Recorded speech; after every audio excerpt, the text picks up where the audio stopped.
tuloy ang hearing ng Blue Ribbon Committee, I am still the legitimate, legal, moral Senate President of the Republic of the Philippines.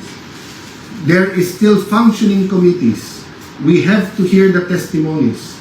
Invited po, pati po yung mga gumawa ng illegal ngayon. You can try to stop us, but you will be stopping the Filipino people.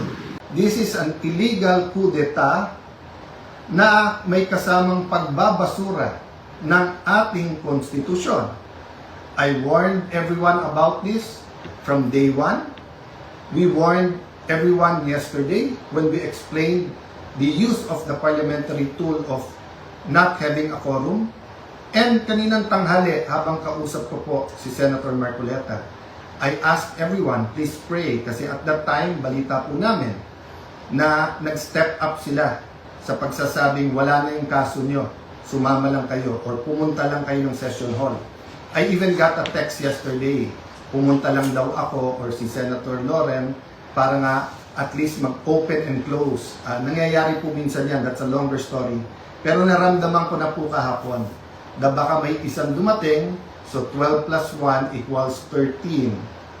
So 12 pa rin po ngayon, ay pang-11 pa rin po. Dahil sa ating konstitusyon, sa ating rules of the Senate, kailangan pong 13. Hindi po kami nagpipilit sa kapangyarihan. I can go as Senate President, even as Senator anytime. Hindi po ba ako lang ang katangi-tangi sa mga matataas na opisyal na nung nangyari yung flood control scam ay nagsabi, ba't hindi na lang tayo lahat mag-resign? Bakit po ngayon, after asking me to resign yesterday, illegal po. Actually po, hindi nila ako tinanggal. Naglagay ng acting.